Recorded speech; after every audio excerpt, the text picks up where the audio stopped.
Okay, according to YouTube, I'm live. And let me know if you can hear me. Let me know if you can see me, all the usual stuff, because there are 4 of you there. And hopefully there are more. Hi, Franny. How you doing? Yep, here I am, one of the few people my age who's not on the Epstein list. We've got some movie stuff to talk about today. And I've got a whole bunch of things. I've actually got slightly organized. And 2 hours of this. So can you hear me, Clem Fandango? Okay, let's see what we've got. Adam's here, Friny's here, so hi to both of you. So just let me know if you can hear me, which is the main thing. I've got extremely strong coffee here. The really strong coffee beans my sister and brother-in-law gave me. They gave me a kilo of coffee beans, like a bag this big. And so I'm still working my way through that. Fine, and Danny says, Adam, yep, so it is a fairly warm summer morning here. Luna was sitting on the chair over there, but she's gone and pissed off. Friday says, my fart gun is ready to add a stereo field. Yes, I can hear you. Thanks, Friday. Yeah, so lots of stuff. Lots of things been happening. Lots of things going to happen. The first thing is my review of Melania went really big for the channel, like thousands and thousands of views. I only got a few people who were a little bit on the dark side about that particular movie. But for me, it went well. It really did depress me. It's one of those like emotional vampire movies where it sucks the life out of you until you overcome it and watch something else. Just give me a second. I'm going to open the blind so that when the sun does rise. Hi, Dick. How you doing? 3 of us are joining you, me, Carol, and Roxy. Hi, all 3 of you. Back in a sec. And I've just spilled things everywhere. There we go. The sky is brightening a bit. The reason I'm spilling things everywhere is I've got a whole bunch of books to show you. Hi, Sammy Adams. Yeah, so lots of stuff happening here. Hi, Dealey. And Adam says, did I hear Kermo's review on Melania? Yeah, I did, and we're very much parallel on that. Kermo's one came up on YouTube for me. There are a few people have reviewed it. A lot of the film critics here in Australia, and I know a number of them through the Film Critics Association, wouldn't touch it. They treated it like it was toxic waste, which in a sense I suppose it is. But I was the only person I know in the Film Critics Association Facebook group who actually reviewed this movie. Yeah, it's a cultural phenomenon in the worst possible way. And it really, yeah,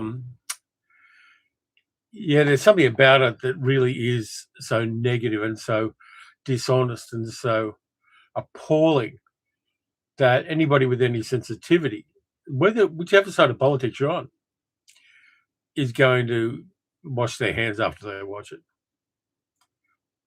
Friday says, yeah, you and Mark were really interested. I didn't watch Mark's review till after I reviewed it, but I think we might have seen the movie around the same time. I'm surprised that sometimes Mark Kermode and I are in sync, sometimes we're not. I kind of like the fact that my perception of movies is at a professional level when it parallels people like Mark Kermode, because we always have those self-doubts.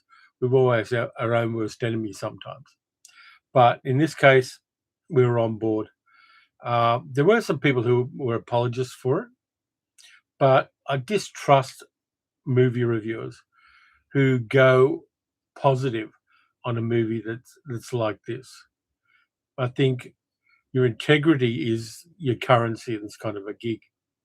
And I had to speak the truth about it.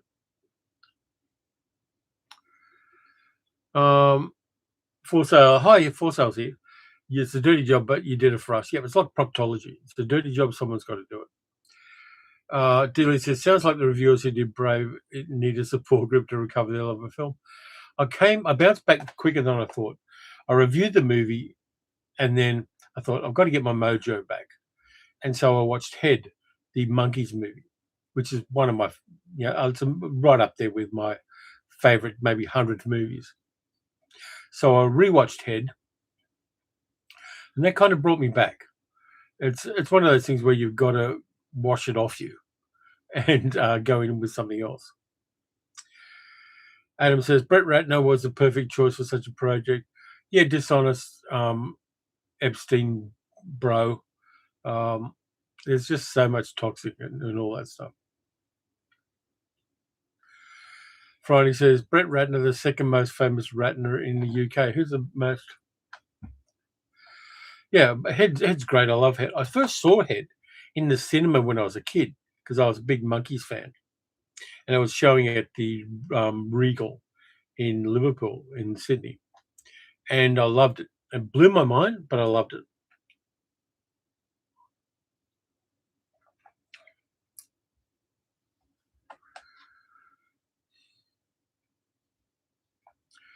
But yeah, I did bounce back. It's one of those things where I didn't want to keep feeling the way I was feeling after I watched that film, and I don't know why it had such a profound effect on me. It did on me. It did on Mark Kermode. It did on a couple of other reviewers as well. But I didn't want to live in that feeling for very long, and so that's why I watched other things, and why I bounced, did what I needed to do. Adam says Gerald Ratner had a cheap jewelry chain of 30 so years ago in the UK. Okay. He shot himself in the foot, says Adam. Okay, that's odd, but yeah, I'll go with that. While I'm talking about movies I watched, I'll go over just some of the stuff I watched recently um, on my Letterboxd. I did watch the Chainsaw Man, the new Chainsaw Man movie. I haven't finished it yet, but I like Chainsaw Man, the anime. And so I watched the Chainsaw Man movie about halfway through. Haven't got to the really exciting bit yet. I'm a big Chainsaw Man fan, just like I'm a big fan of One Punch Man. Big on anime selectively. There's just so much anime coming out. And this one I missed at my local cinema because it was showing at my local chain cinema, but I missed it. And so I'm watching it online. Then I watched Bloodshot, a Vin Diesel superhero movie based on the Valiant Comics character Bloodshot, who's got nanotechnology blood and it goes up against bad guys. Guy Pearce is in there as well in that movie. It was a weird movie because it came out just as all the lockdowns and stuff happened during the recent unpleasantness. And so it never really got an audience. It's not bad superhero movie. It's not a great superhero movie either, but it's a little bit different from DC and Marvel.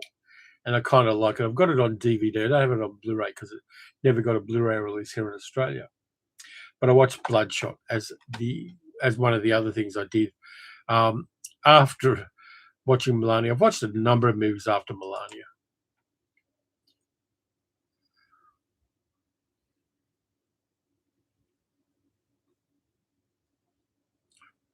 Friday says there are some good YouTube videos on Gerald Ratner. Okay, I might dive down that rabbit hole. We'll see how we go. Basically, he sold cheap tatty jewelry, apparently. So, yeah, I will go down that rabbit hole later. But what else did I watch? I watched Lesbian Space Princess. I talked about that on the Umbrella video I did recently. Really cool little animated film from Australia about a lesbian space princess whose hot, rotten girlfriend leaves her, and she goes on a quest to rescue her girlfriend from the straight white Malians, these three aliens played by the guys from Auntie Donna. Loved it, had a good time. It was one of those movies that is the opposite of Melania. It's joyous, it's inclusive, it's fun. It's got songs in it. If you haven't seen Lesbian Space Princess, you should watch it. Nice animation, bit of fun. Australian movie. Enjoyed it.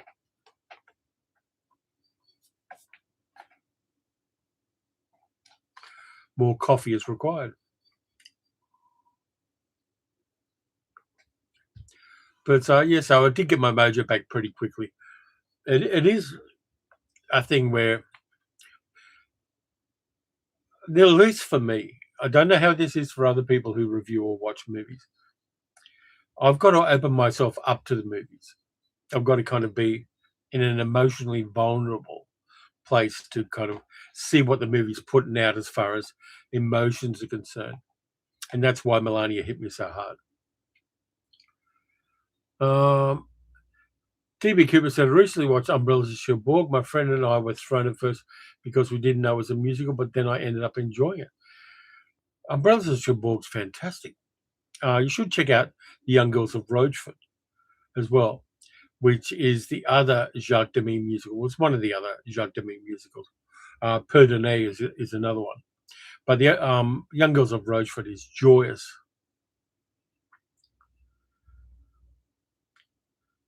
Apparently, Gerald Rattler said he famously stated that a Marks and Spencer's prawn sandwich would last longer than some of his jewelry would.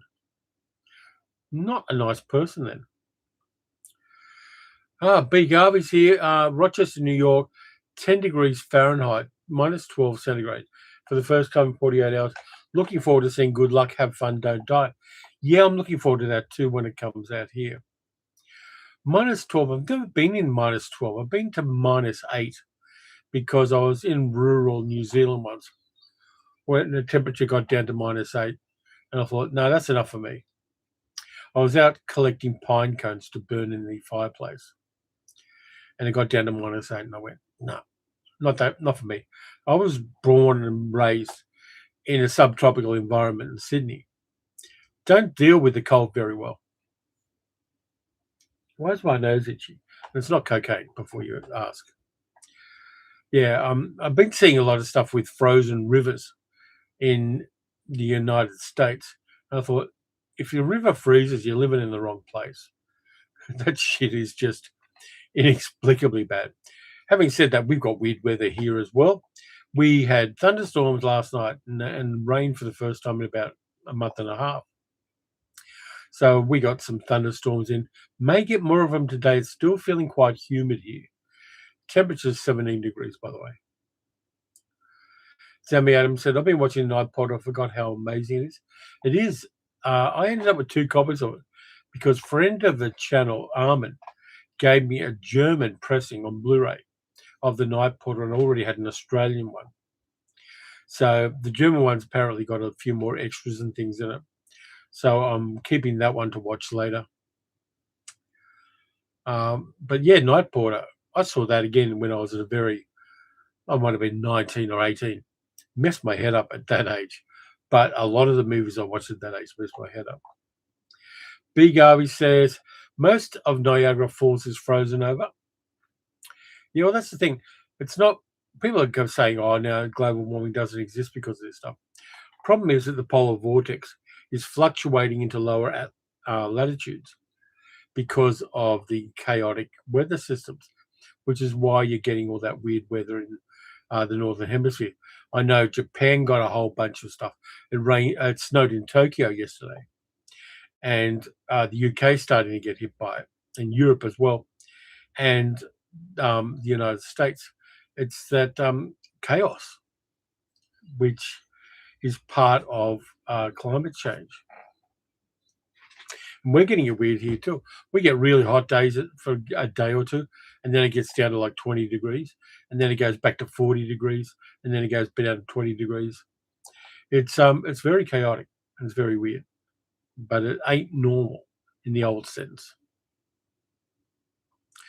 Franny picked up a couple of interesting movies. God of Gamblers on Blu-ray. Love God of Gamblers.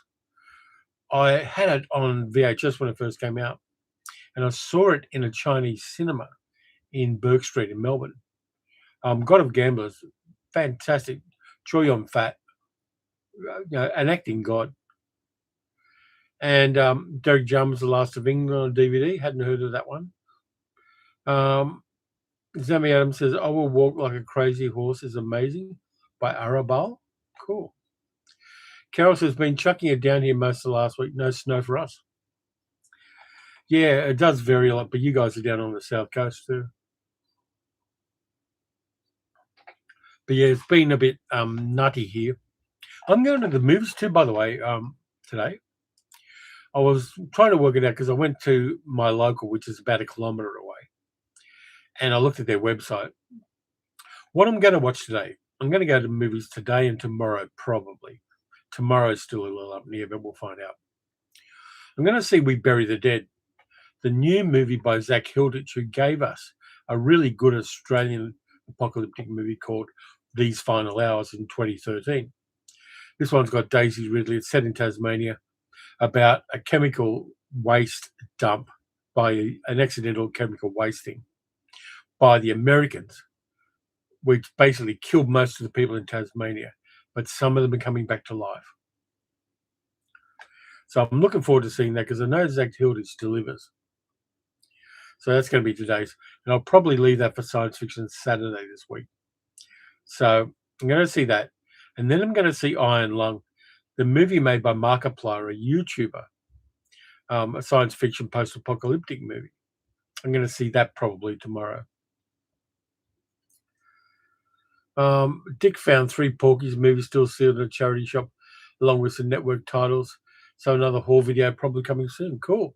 Network seems to be hitting the charity shops where you are. I know they closed down, but the movies and DVDs seem to be hitting the charity shops a lot. Porky's movies, they're of their time. Kind of like the Revenge of the Nerd movies. I reviewed them about 10 years ago for the radio. Revenge of the Nerds. And basically, all the nerds are sex criminals. What they do is against the law in any reasonable country in 2026. So we then watched Real Genius, which was the kind of antidote to Revenge of the Nerds. Friday says the rule is Chow Yun-Fat movies with guns and Jet Li movies with swords, not the other way around. Absolutely, Chow Yun-Fat's fantastic. And Dushan, the God of Gamblers, is fantastic as well. There's a lot of sequels to God of Gamblers. Only 1 or 2 of which are any good. Most of them are shit.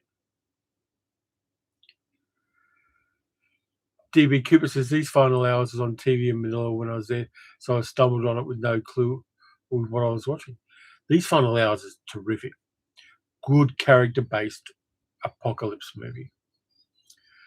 D. picked up both Dr. Phibes films at a fair the other day, along with Frankenstein Meets the Wolfman. Nice haul. The Dr. Phibes movies are fun.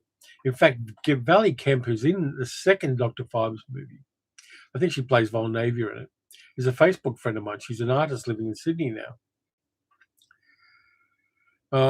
Adam says, if you fall out of love with movies, are you falling out of love with life? Not watched enough recently. No, I think, yeah, I mean, I'm still processing the emotions that I had with Melania. I don't think I fell out of love with movies. I just,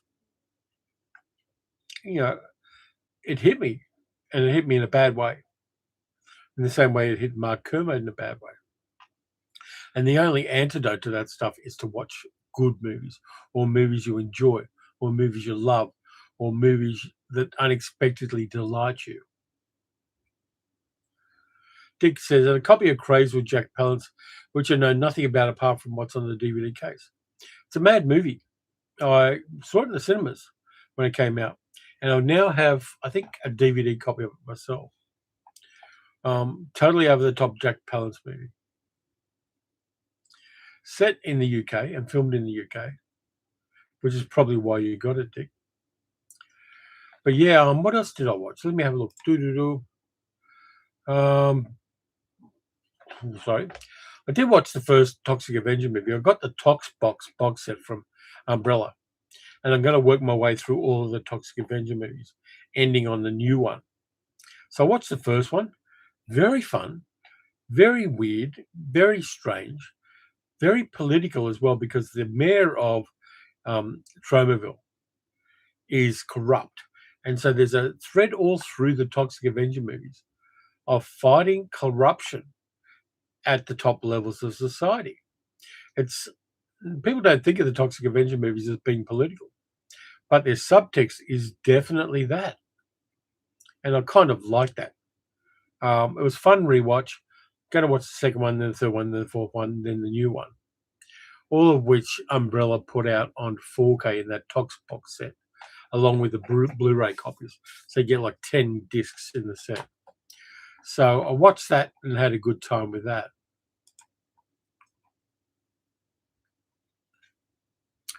Friday says, I'm still stunned at how good Jack Palance was as Dracula. Absolutely. And, the best thing, if you want to see him at his best, Jack Palance, here it is. The Big Knife from the 1950s with Ida Lupino, Rod Steiger. I think Wendell Corey's in it as well. The Big Knife is mind-blowingly good. And he is fantastic in that film as a Hollywood actor at a crisis point in his career. I'm going to have to rewatch The Big Knife because it's just one of the most scathing and brutal movies about Hollywood ever made. Dick said, went to the Umbrella website after your video and the Toxic box set is already sold out. Shit. I didn't know it was sold out. It's a great box set. And that's the weird thing is I get these things to review. And I'm incredibly privileged to do that. I'm totally aware of that. And then, not because I'm going to sell them, but I go and look what their resale is. What people are flogging them for on eBay and other sites like that. Those Umbrella box sets, when they hit, end up increasing in value ridiculously. I'm not going to be flogging them because I'm keeping them. And there is that thing about if I'm given a review copy, I don't want to sell it because it seems dishonest to me in a way to do that. But the Toxie set, really well curated, beautifully presented, got all the posters, double-sided posters, a whole lot. But the movies themselves are really, really fun. And because there is that subtext about political corruption at a high level, I think they play well to the current zeitgeist. And I really enjoy the fact that Lloyd Kaufman and the Troma guys, Michael Hertz, Lloyd Kaufman at the time, Michael Hertz has since died, really had their finger on the pulse of corruption. Because when the first Toxic Avenger came out, New York was a shithole. There's that argument that it's still a shithole in some ways. They've just glossed it over. But it was a shithole. I went to New York in 1998 at the end of, just as the gentrification was hitting big. Still a bit sleazy around Times Square. And I did a tour of all the sleazy old places in Times Square at the time and had a great time with that.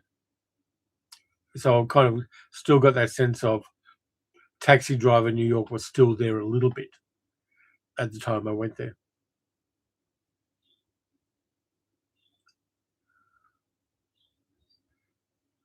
Hi, Doug. How you doing? Yep, Palance was pure evil and Shane. Absolutely he was. Dick says, love Hawk the Slayer due to an over-the-top Palance. Hawk the Slayer is a weird one. Friday says, I'm in the minority that likes Welcome to Blood City. Palance is great. He's pretty poor in Hawk the Slayer, but I still love it. Welcome to Blood City, I've been looking for a copy of. If anybody's got a spare copy of that, be happy to accept it. But you got to see The Big Knife. It shows him as an actor really fantastically. And the physical manifestation of his anguish is really intense. And one of the things I love about The Big Knife is I want his living room. The living room set in The Big Knife is beautiful. It's just 1950s, but in a good way. And I want that as my living room. Never going to get it, but I love it. As long as there was room for a flat screen 55-inch, I'd be happy.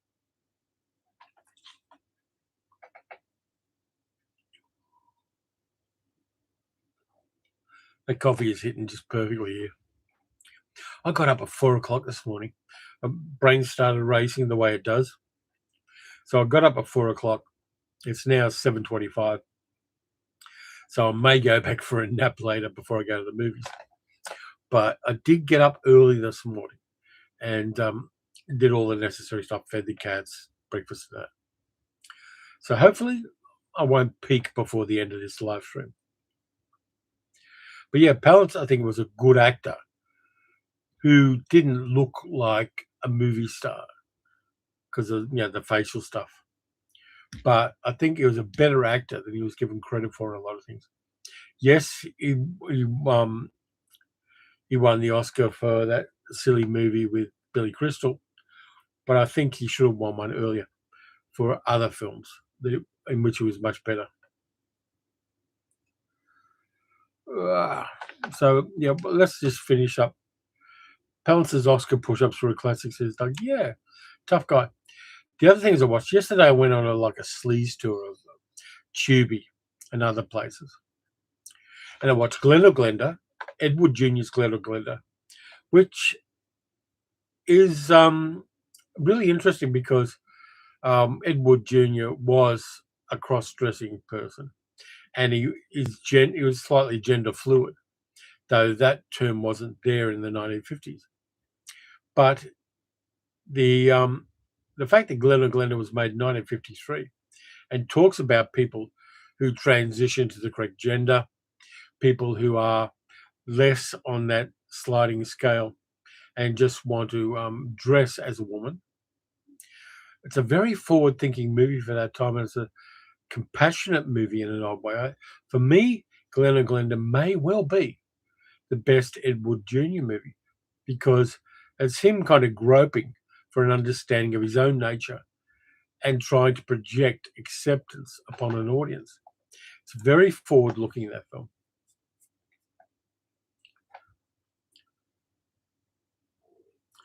D. says that Jack Palance was Willem Dafoe of his time. Yeah, though he didn't get his kid off as often as Willem Dafoe did. Bela Lugosi gave a good speech in Glen or Glenda. Yeah, transgressive filmmaker. Dick says there was a Hawk the Slayer comic book sequel recently. Must pick that up. Yeah, Hawk the Slayer seems to hit really big for people in England, Ireland, Scotland, and Wales. But here it was just jokily bad. It's like Krull. People waffle on about Krull, but Krull was just, huh? Doug says, Tubi's great. I pretty much ignored it until my recommendations. Also hidden gem.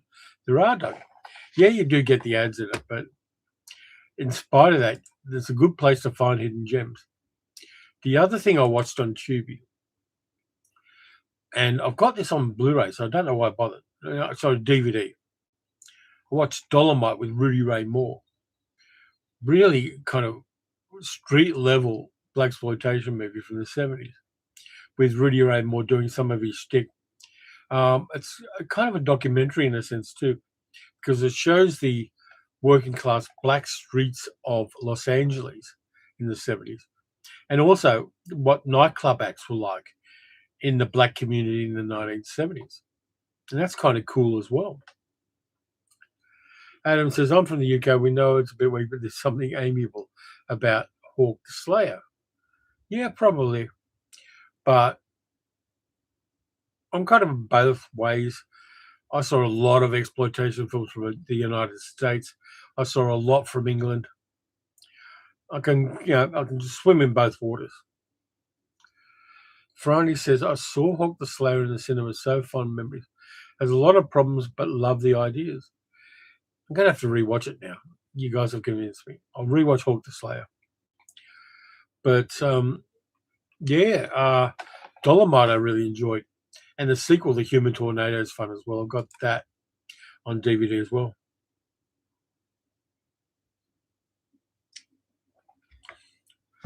Dick says, both Hawke and Krull had the great Bernard Bresslaw from the Carry On films. Yeah. Who was a good Shakespearean actor as well. Bernard Bresslaw did a lot of TV movies that were in a more comic turn for him. But the guy was a solid Shakespearean actor as well. For instance, Krull Bernard Bresslaw as the Doom Cyclops was a surprising performance. Yeah, the guy had the chops. He was really good. Like a lot of actors who do comedic stuff in movies, when they get a serious role, you go, oh yeah, that's why that person is constantly being in movies. He's got the skill set. So I just got to clean off the glasses here.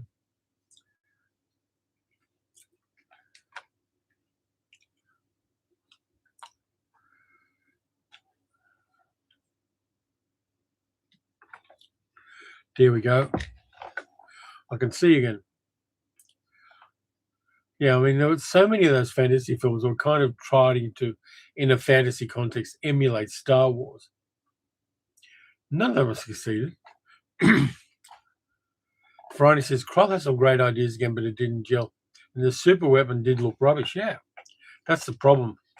The limitations of physical special effects and budgetary limitations made a lot of those movies less than they would have been. The one I really can't stand, the one that I find inexplicable in its success, is The Dark Crystal. It's kind of like ugly Muppets trying to do a fantasy movie. It just never worked for me, The Dark Crystal. It's like watching Labyrinth and realizing that David Bowie and that's kind of Jeffrey Epstein. Not a good look.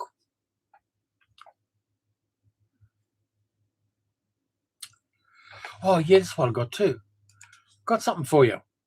I found a bunch of movies from the Epstein list that Jeffrey Epstein watched. So if you want to get an idea of the stuff that Epstein watched, I'm going to tell you. No, this is just a list roughly of what some of the things I've mentioned in there. People are still trolling through the list and finding things. He really enjoyed Eyes Wide Shut because it's about a shadowy society of billionaire degenerate sex freaks. So he was big on Eyes Wide Shut, watched it multiple times. He watched Jason Statham's The Transporter, the first one, Luc Besson. I've seen the 3 Transporter movies. I kind of liked them. Hot Tub Time Machine he liked. There's a lot of nudity in that as well, and Epstein did spend a lot of his time in hot tubs. He watched the Criterion Collection's 3 colors, blue, white, and red.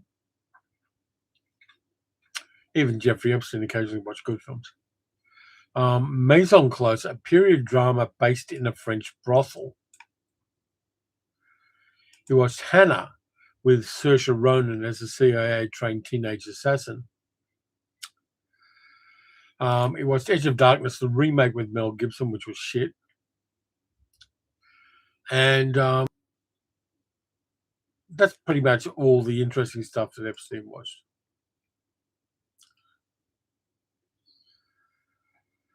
Adam says, Return to Oz was worse. I kind of like Return to Oz.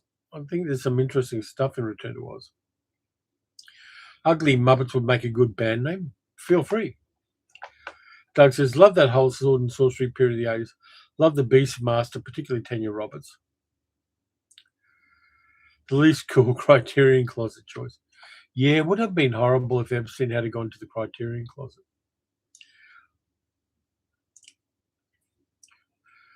I mean, I'd love to go to the Criterion Closet and pick things out because I know roughly 5 movies I pick out. I've already got. So I'd go for the Fellini box set just because it was big.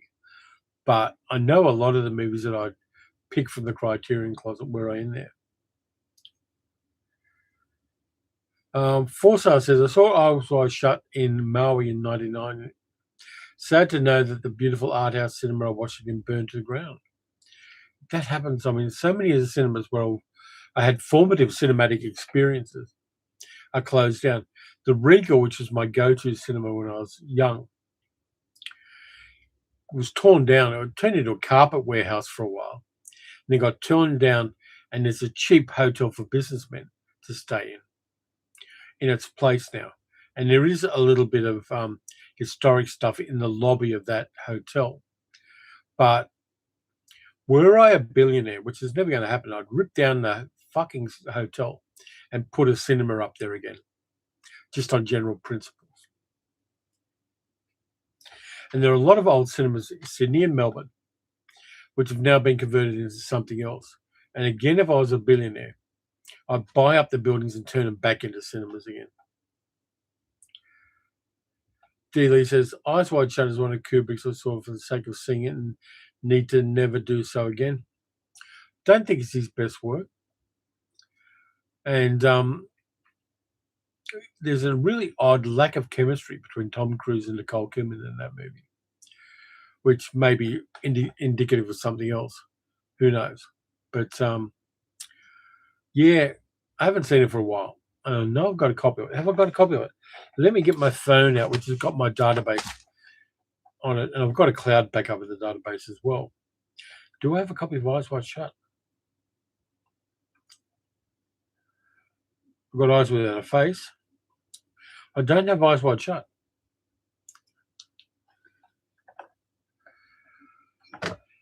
Says Kubrick films lack warmth. Let's face it, absolutely. Friday says the Odeon in Sutton Coldfield was an Art Deco cinema, the first to have 3 screens. Sadly closed, but there are hopes to reopen it. So many good memories. Yeah. There's an ex-cinema in Werribee, which is the next suburb over from me, which was turned into a cash converters. But the local council, which is cashed up at the moment, bought the site, and they're looking to find somebody to turn it back into cinemas again.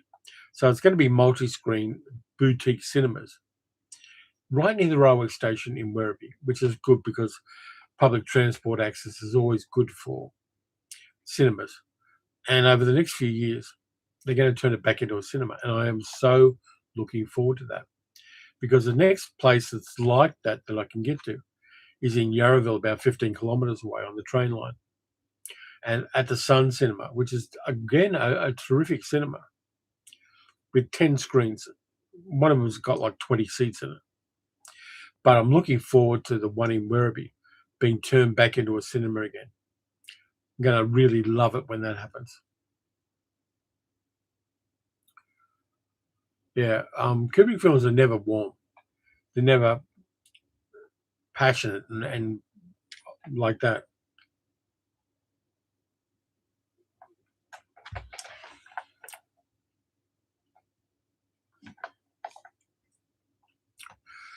By the way, the other film I'm going to watch at the cinema, well, I've already mentioned that, sorry. My local cinema's got such a diverse bunch of films. This is a local multiplex. It's showing Anaconda, Avatar, Fire and Ash, an Indian film called Border 2, which is a sequel to a 1997 Bollywood hit Border, Grand Prix of Europe, which is an animated movie about the Grand Prix, Iron Lung, which is Markiplier's movie, Marty Supreme, Mercy, that movie with Chris Pratt in it, Scarlet, which is an animated movie from Japan, Send Help, which is Sam Raimi's new movie, which I want to see as well, Shelter, which is a new Jason Statham one, and I'm always there for a Jason Statham action film, Stray Kids, The Dominate Experience, a K-pop band movie, The Housemate, which is the one with Sydney Sweeney and Amanda Seyfried, the SpongeBob movie Search for SquarePants. I've already seen that with my nephew. The Strangers Chapter 3, which is dying in the reviews. Vad 2, which is another Bollywood sequel. Valathu Vasahe Kalan, which is another Indian movie. We Bury the Dead, I've mentioned. With Love, another Indian movie, a romantic musical. Zootopia 2. Bebe Main Badmash Bagnoga, which is an action film. Madani 3, which is another Indian action film. Crime 101, which is the Hemsworth movie. It's coming out soon. Wuthering Heights is coming out soon in the local cinemas. 30th anniversary reissue of Scream. Elvis Presley in concert, the Baz Luhrmann Elvis Presley found footage movie. Scream 7's coming out.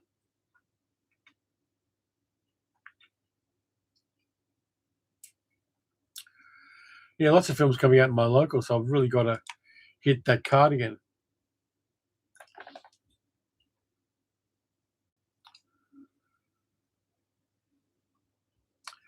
D. Lee says, Kubrick's one of my favourite directors and made some of my favourite films of all time. But when I want passion, I look to other directors. Absolutely. He, I don't know whether he was on the spectrum or what, but he never really seemed to engage with that aspect of humanity. By the way, this is waiting.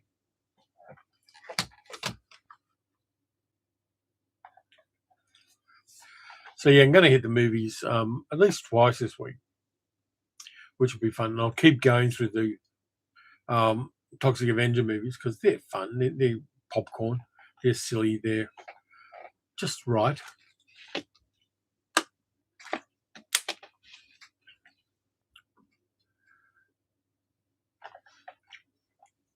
I've gone through most of my list already. Adam says Kubrick should have stuck to cinematography. I think he's a good director, but for a certain realm of movies. I mean, things like The Killing, I really like. And movies like that, he works well in. But, I mean, Dr. Strangelove, yeah, because it's a very, very broad, dark comedy. And that works. Doug says, we have a great Art Deco cinema in Adelaide called the Capri. It's run by volunteers for the Organ Society of Australia. Sessions often start with Wurlitzer being played live before the movie. There used to be one, I think in the southern suburbs of Sydney, there used to be a Wurlitzer organ. Maybe in Rockdale Cinema, where there was a guy who grandiosely played the Wurlitzer, which had come up out of the ground in front of the screen. And, Wurlitzer organs in cinemas. If I was the billionaire with the redoing cinemas, I'd chuck a Wurlitzer in just for the fun of it. And have somebody go Liberace on it before every movie. Adam says Kubrick got overtaken by the technical. Yeah, he did. Got a biography, 2 biographies of Kubrick here in the Man Cave as well. But Kubrick, hit or miss. I mean, as we know, I never liked 2001. I found it too cold and dispassionate. A lot of people love it. Don't understand why. So do people want to see all the movie books that I've got to show you? Let me just adjust this screen because it feels like I'm shrinking. Is that any better? Probably not. DB Cooper says, a quote from antagonist on the OG Toxic Avenger, he stressed me, Julie, still bounces around my head. Yep, Franny and Dick want to see the books. I've got a stack of them. These are recommendations, by the way. They're not just me flexing on the books I've got. These are things you can search around and find. I'm going to adjust that. Let me see. Down just the tiniest bit. That'll do. I've got a whole bunch of books by this author. Pauline Kael's film writing.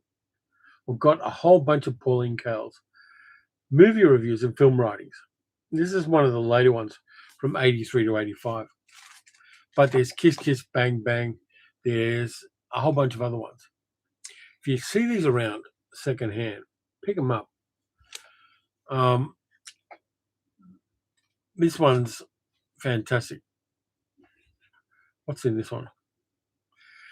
She reviews Superman 3, Octopussy, Flashdance, The Survivors, Twilight Zone, the movie, Zelly, Grey Fox, Draftsman's Contract, Risky Business, Lonely Hearts, The Right Stuff, The Big Chill. Tons of movies like that in this one. Yeah, it is well worn, Adam, but it's worth it. I'm going to put these on the ground because there's not enough room to stack them around. This one I like because it's a good one to dip into. Jose's here. Hi, Terry. Bit late to the party, but as usual, better late than never. Yeah, absolutely, Jose. Always welcome. Dominic Maynor and James Ursini. Cinema of Obsession, Erotic Fixation, and Love Gone Wrong in the Movies. A nice, big chunky book about erotic obsession in films. It's got Sid and Nancy in their Cafe Flesh, oddly enough. Last Tango in Paris. Love is a Many Splendid Thing. It's a good one to dive into if you want to find something dark and noirish to watch, and it's well written. And I like this one. Picked it up quite cheaply as well, which is always a plus.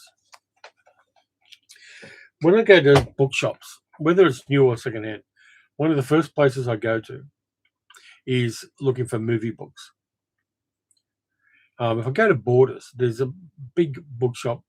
There's about 2 or 3 of them in Melbourne called Borders. Is it Borders? Yeah, it's Borders.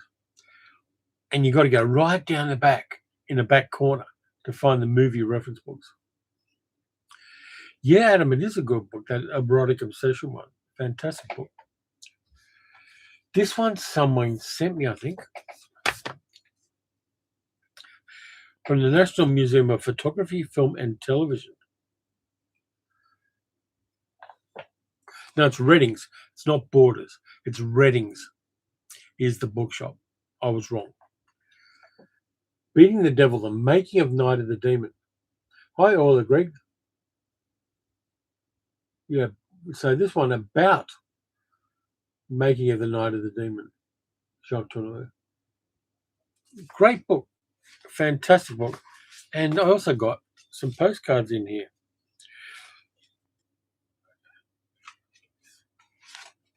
Might have been Friday or someone else has sent me this. Somebody sent me this.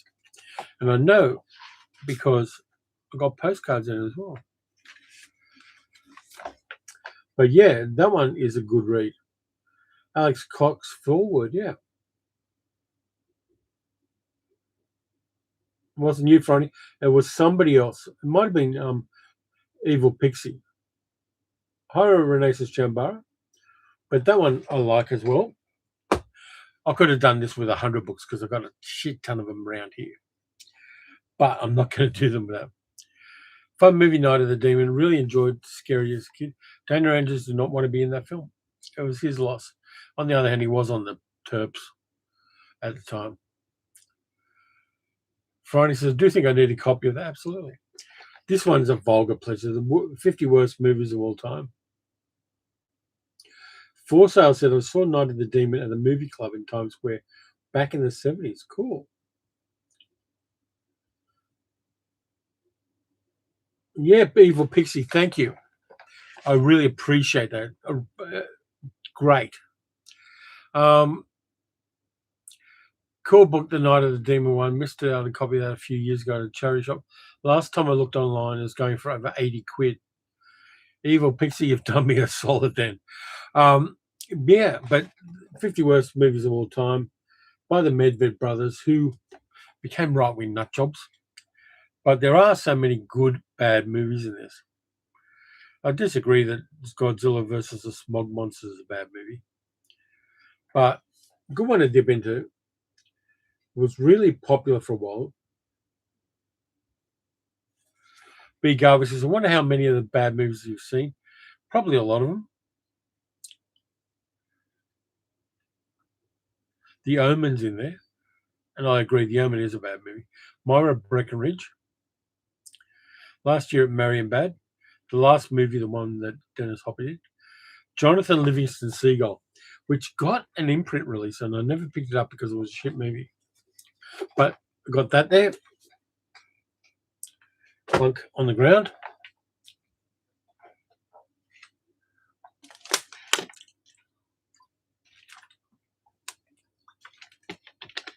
Pause for hydration. This one I like. Excerpt. British independent horror films from 1951 to 1970. This is my sweet spot. These horror movies. Because so many of them turned up in Australia at the cheap little cinemas I went to. Rancy Chambara says, there's so many bad movies on Amazon Prime that don't even merit a write-up. Yeah, a lot of those movies made directly for Amazon or for Netflix are just product. I mean, I did see the one with Dave Bautista and Jason Momoa that just came out. That one's not bad. Big Ivy says, I know I must have bad taste, too much time on my hands. Yeah, this one's good. I'll tell you some of the movies that got in there. There's the chapter titles in here are fantastic, so I'll give you the chapter titles. Adam has a different publication of excerpt, and maybe an earlier one. Chapter titles are Rocks of Obscurity, Practicing Sadism, Horror and a Dash of Sex, and Excruciating Bad Taste. Just those chapter titles have got to be good enough for you. Raza Chambara says, gosh, I remember when we used to have Certificate X on cinema listings when I was a kid before it moved to Certificate 18. Yeah, here we had our certificate. We still have it. But this is the good stuff. And even some of the biggest cinemas in Sydney, in the 70s in particular, were showing these things. They showed The Wicker Man, and they showed a whole bunch of other horror movies. Things like I, Monster showed up at the poshest looking cinemas in Sydney because after television came in, they really didn't have enough good stuff, so they ended up showing schlocky stuff. Dick says, well, look out for the X certificate book. Yeah, do it. You need some really big reference books sometimes for particular subjects. And I've got the BF, you got a commercial, okay. I can wait for that if you want me to, or I can keep going. Your choice, chat. Take it. Don't worry about commercials too much because they pay the bills for this channel. Yeah, they're a pain in the ass. And a lot of them are for things I'd never buy. I keep getting YouTube ads for things like posh cars and $12,000 holidays on boats.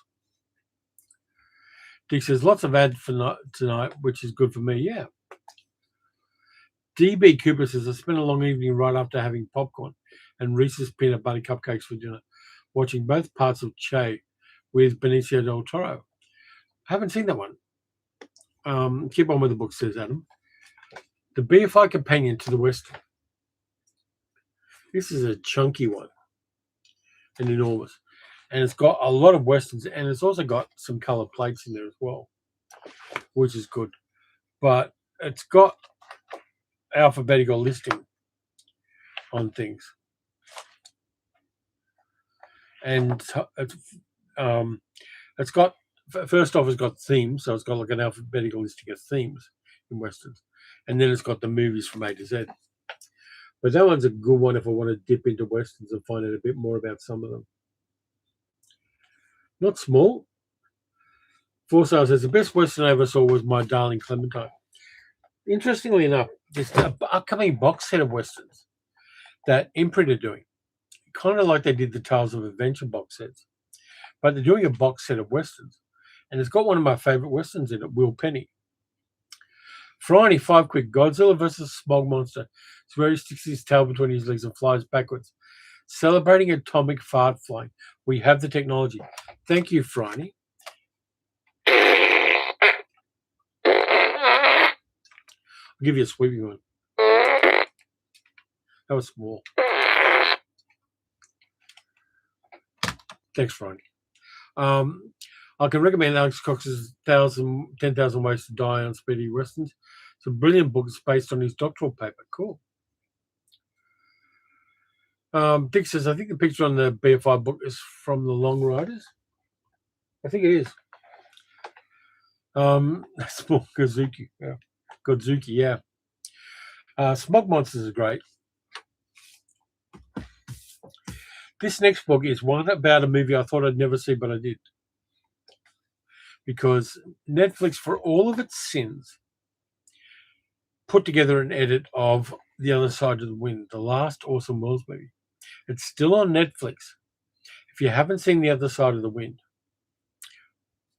boom, mind-blowing. You've got to see that film.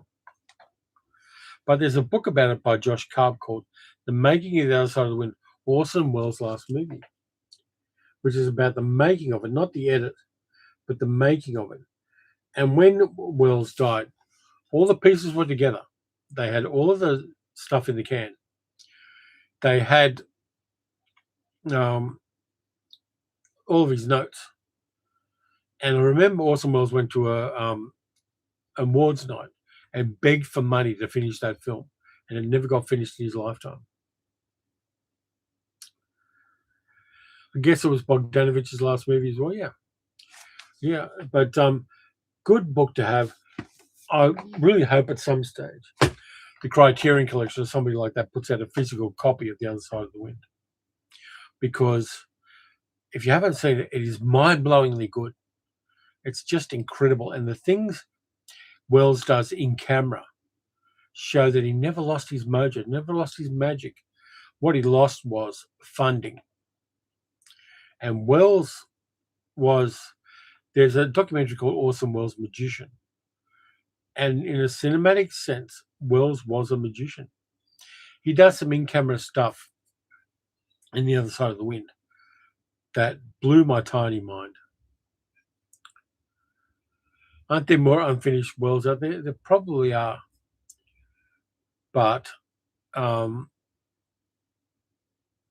that's the one that all of the Wells fans were waiting for.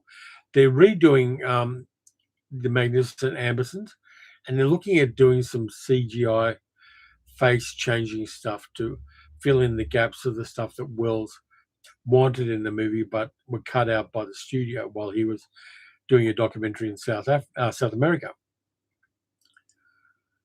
But really, Other Side of the Wind, cannot recommend it highly enough.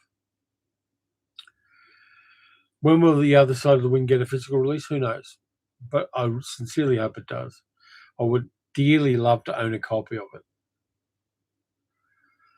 Dick says, last thing I watched on Netflix before I gave it on, would love to come out on this one. Yeah, it is just so good.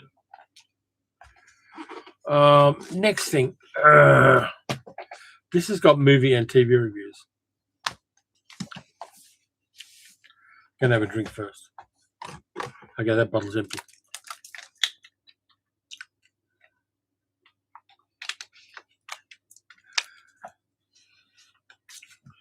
Harlan Ellison's watching. It's Ellison's reviews of TV and movies, and contains the most scathing review of Star Wars I've ever seen in my life. I love it. It is really great. It's acerbic. It's wise and witty. It has movies in it that I haven't seen but are recommended to me.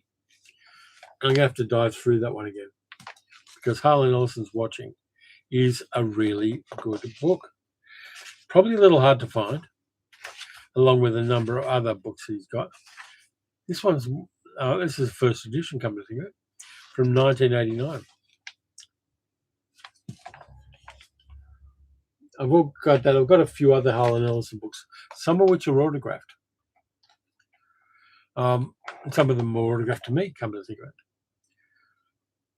it. But yeah, Harlan Ellison's reviews are just scalpels going through movies. Royce Chambara says, Time Out used to publish annual film guides that were really good. For Sale says, I have that one in hardback. It was great. I saw Harlan give two science fiction conventions, give talks at two science fiction conventions I attended in New York. Yeah, I mean, I met him a few times at conventions and also at parties. Love the story about Ellison and Frank Sinatra. Frank does not come off well. Yeah, if people want to look that up, it is online. It's called Frank Sinatra Has a Cold. And I think it was Gay Talese who wrote this article about it. Rex Chambara says, can also recommend Time Out's 1,000 Films to Change Your Life. Cool. Yeah, this one's going to be hard to find, Dick. Yeah, the story about Sinatra is fantastic. The next three are Australian ones. These are all by David Stratton, who was the GOAT of Australian movie appreciation and criticism, and he was also a big booster for Australian cinema.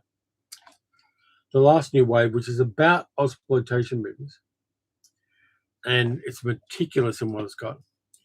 This is like unicorn rare. I did have a spare copy of it in paperback, which I gave to a friend. But The Last New Wave is one of the great reference books of Australian cinema of a certain era. And it's just got so much about different movies. So that's the first one. The second one, which is even rarer, which I happen to find. Where is it? Oh, it's under here. Let me rearrange some things. Here we go. The Avocado Plantation, which is about boom and bust in the Australian film industry. This is the 80s stuff, when there were tax breaks for making Australian movies. The Avocado Plantation. I found this one in a secondhand bookshop in the country. Had to go out into the sticks to find this one. But big recommendation there. Again, it's a unicorn.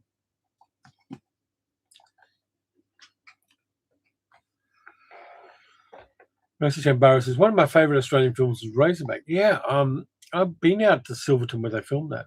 Great location. Ferrani says, look out for the book Phoenix in the Ashes novelisation of the Star Lost. Should have been as opposed to the mess that was made. I think Harlan did the intro, not the book itself. Yeah, I think Ed Bryant wrote the book, but Harlan did the intro. Was there one film that broke the Australian film industry? No, there's a whole bunch of them. And mostly it was because of tax breaks and things like that. Australian film industry punches above its weight, but it doesn't get the funding. Yes, it often gets funding from the government, but the shit that gets the funding is usually some ridiculous piece of Baz Luhrmann rubbish, which has no Australianness to it at all, like Elvis or The Great Gatsby or Australia. Last one I've got from David Stratton is Australia at the Movies, which was finished not long before he died, which is about modern Australian cinema. And that one's good too. It only came out in paperback, but it's got a lot of stuff from the 21st century Australian films, late 20th and early 21st century.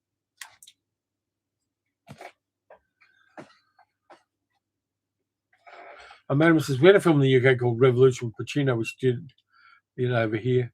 No, there's no one movie there. And Australian cinema didn't break, it just changed.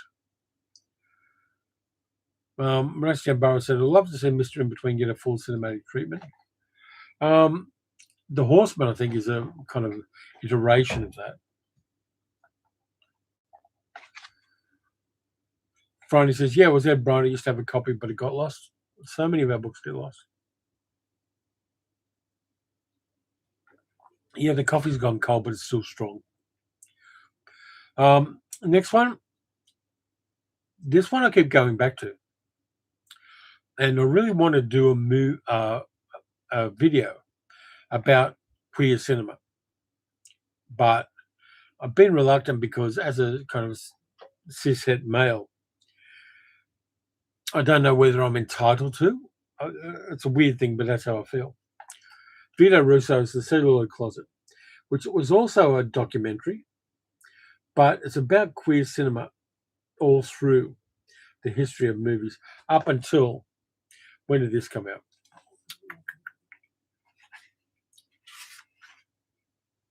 Up until 1987. This is one of my true Bibles of cinema. Fantastic book. Doug says, Stamfine recently did a great video on The Star Lost written by Harlan Ellison. It's a Canadian science fiction production, very low budget, very bad. Yeah, I've seen some episodes of The Star Lost, and the special effects are so cringingly bad, they take you out of the story. But if you haven't seen the documentary of The Celluloid Closet, you should. And if you're a film buff, you should have a copy of this in your collection, because it is incredibly useful. And like a lot of the books, it's got a little bit of foxing on some of the pages, but that can't be helped. It's still in good nick, though.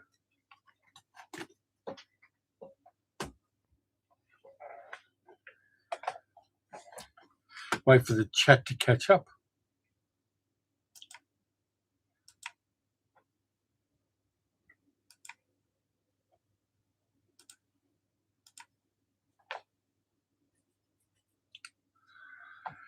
Dick says, watch the Stan Fine video on Friday.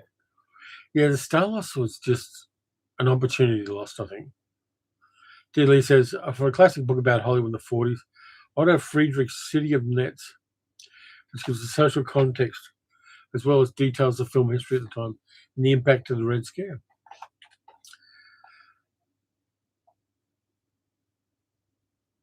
I'm not sure where that one God for Louis thing is.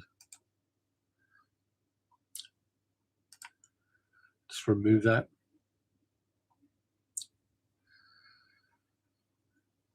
Not sure if we're getting a bot in there or what. But moving on. I've got 4 volumes of this. Where's volume 1? Volume 1's probably the one to show you. It's always on the bottom.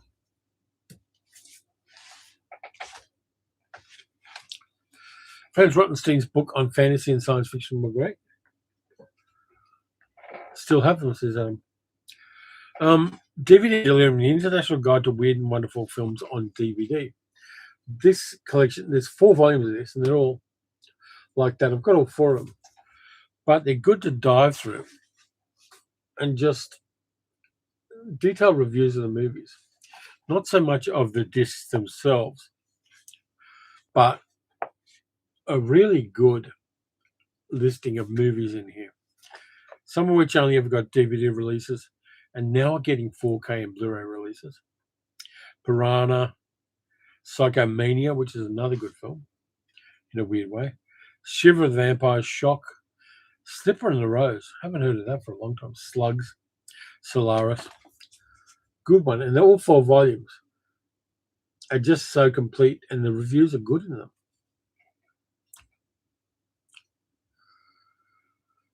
Big obviously just got done reading Project Hail Mary. Really enjoyed. Hope the movie as well done as the book.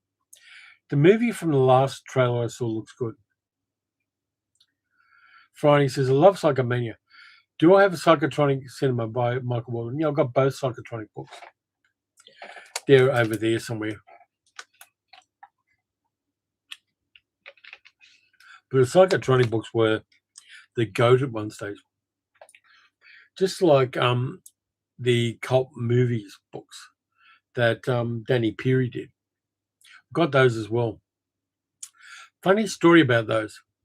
One of the cult movies books by Danny Peary.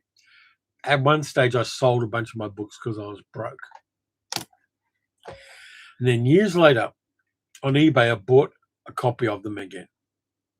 And one of them was my copy because it had my name in the front of it. It ended up bouncing back to me 2 decades later. Adam says, offbeat about British B movies is fab. I've got that too. Adam had the Danny Peary Volume 2. Yeah, I've got all 3. And I've also got the other one, which is Guide for the Cinemaniac or something like that. You're like a boomerang. It's just amazing that it came back to me. Because it was being broke that let me not have it. The last one I'm going to show you. The internet is great, but nothing beats good old-fashioned movie books. Yeah, I mean, to be honest with you, a lot of things I do look up on the internet and then error check them with other sites. But it's good to have this and just sit around grooving through it. Kim Newman I like. Good writer. Friend of a friend. And this one, Nightmare Movies. Horrors on the Screen since the 1960s. Is a good reference book. It's chunky as hell.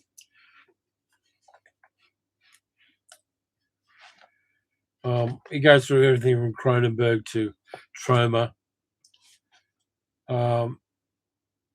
Hostel movies, everything. Really nice overview of nightmarish movies. Dennis Gifford, Dylan Frank's horror books were part of my upbringing. He says, oh, yeah, just so many good reference books. And is this pile of books going to hold, or is it going to fall over? No, it's not going to fall over. Rest Chambara said, I bought a copy of the new Diabolic films that were made in Italy. Thankfully, they have English subtitles. Can't wait for them to arrive. Yeah, I wouldn't mind seeing those, but I haven't been able to access them. There's a new 4K of Danger Diabolic coming out too. I don't need to upgrade because I've got the imprint version of them. And I don't want to go through that thing of chasing better versions of things all the time. Some movies, I'm fine to have the DVD copy as long as it's widescreen and not letterbox, not Academy ratio, pan scan. I'm fine to have a lot of movies like that. Sometimes I get sent reviewed copies for upgrades, and I'm grateful for that. And I will pass on previous versions of films to friends and family. But I'm not going to chase the dragon and constantly need to upgrade things, because the little bit of money that I've got for that kind of thing, I'm going to use to get something new, something I haven't got before, something that's been recommended to me. I know a lot of people are chasing that upgrade path. And if you go onto some of the Facebook groups for physical media collecting, you get those people who are size queens about high definition and things like that. Just doesn't work for me. Hi, Graham. Yeah, Kim Newman book cover looks a lot more Nordic rather than horror. Danger Diabolic's good enough for normal Blu-ray. Yeah, absolutely. I've got a number of Kim Newman's books, both fictional and non-fictional. Friday says, my friend Dickie bought a book of werewolf movies. That was how we found out about Curse of the Queerwolf. Still haven't watched that for you, Friday. And I've been meaning to. I will watch it because it is on Tubi. But I just, this week and the last week and a few other weeks, we're getting sales going back into the workforce. Middle-aged girls going back in the workforce in a new way. And we've been kind of working towards that over the last week or two. But yeah, Curse of the Queerwolf I love the idea of, because I've seen the like the précis of it, so it looks like it's a lot of fun. Marissa Shambara says, I bought some Blu-rays and the print was sufficiently bad. My old DVD copy was better. Follow the print, not the definition. Yeah, I'd agree with that. It was really weird because I did go to an op shop and picked up Beat the Devil, the John Huston movie with Bogart and Jennifer Jones and Peter Lorre and Robert Morley. And it was an old copy. It was an old Magna Pacific copy from here in Australia. Put it onto the PlayStation, which is the setup I've got here in the man cave. Totally shit print. Went onto YouTube, and the print YouTube's got is much better. So I'll just go with the YouTube one. That one I'm throwing back to an op shop. But I was severely disappointed that my $1.50 was misspent buying a copy of Beat the Devil. Dick says, growing up as a kid, I love checking movies and film guides called Leslie Halliwell's Film Guide. Always on the lookout for old editions I haven't got. Yeah, I used to have a couple of those myself, but I jettisoned them at some stage. Doug says, totally agree. DVD is fine in most cases. The movie is the thing as long as the picture is decent quality. And as you say, Watchmen. Yeah, I mean, it's one of those things where, just for a sec.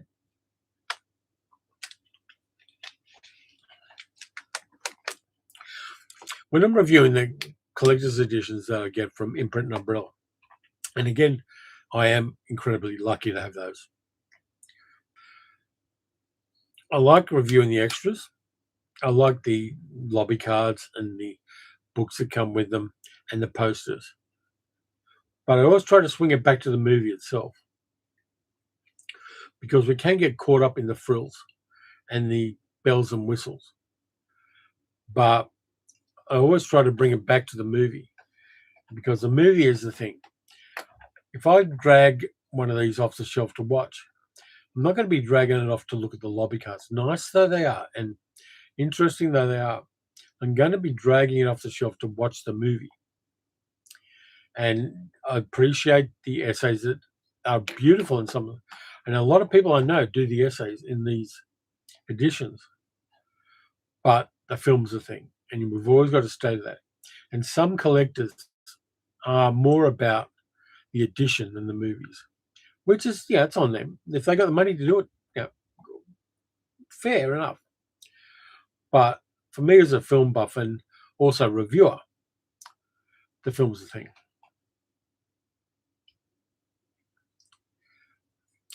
Adam says, what about film mags that used to buy loaders? I've still got a number of them.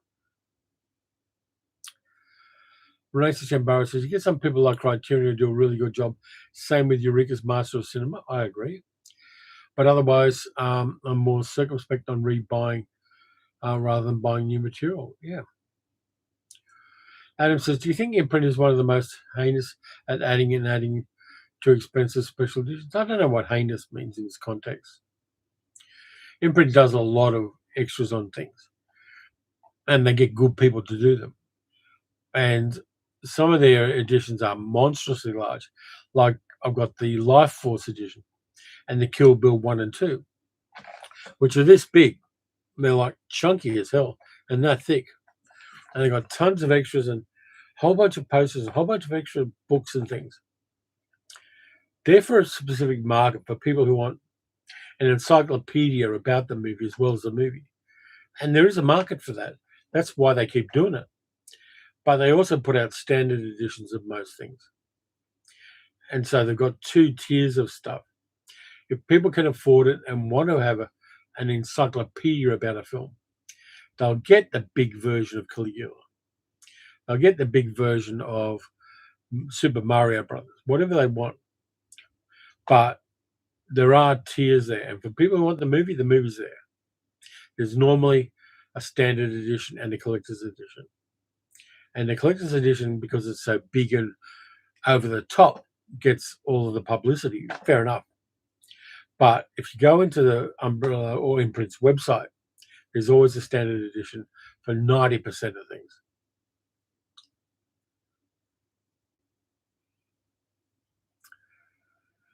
Graham says, there's a lot of interesting releases coming up from various labels. The only problem is the price. Yeah. The thing we've got to realize now is collecting physical media new is a niche thing. And there's a lot of stuff I want that I can't afford. There's a lot of stuff I want that's not going to be sent to me as a review copy as well. And we've got to balance that over with that. On one side, you've got that. I want that because it's really great. And it's a fantastic movie. I've always wanted to see it, always wanted to own it. Against, I can't afford that. But there's a whole bunch of other stuff that's as much there as here that I can afford and that I will get. Unlimited budgets would be marvelous. We'd all benefit from that until the house collapsed. But we do have to balance the fact that those are collector's editions and things are expensive now. And that is not just people gouging for money. That is the cost of making those artifacts, making the collector's editions, making the enormous ones that Imprint do, or the really wide ones that Umbrella do. There's a cost to making those things. And also, they're both made in Australia, and exchange rates influence that. Yeah, the exchange rate with the American dollar is getting a bit better for us, which may influence price in future. But there are all of those economic factors that influence what it costs to get something like that.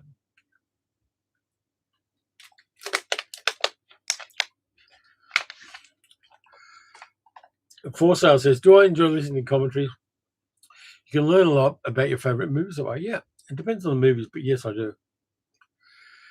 Adam says 4K prices are pretty bad. The market's shrunk to a degree since about 10 years ago. Collectors market focus. Yeah, because that's where the money is. Depends on the 4K. Here in Australia, we've got JB Hi-Fi, which is a big box store outlet that still sells movies and also sells them online. And about 10 times a year, there's a sale on physical media. It could be 20% off, it could be 30% off, it could be buy one, get one free, or buy two, get one free. That's the time I tend to buy 4Ks from JB, because I'll get 3 of them and pay for 2 of them, or I'll get 30% off, which is pretty much the same thing. And I'll go and find the 4Ks I want, things like One from the Heart. Coppo's One from the Heart, I really wanted. And there was a buy two, get one free deal. Plus, I got a Christmas gift card for JB Hi-Fi. So between that, I could afford to get One from the Heart. You got to be strategic about how you do this. Look for the sales. Look for the people who are good dealers and give you value. And my family knows birthdays and Christmas, give me a JB Hi-Fi voucher, and I will enjoy what I get for that.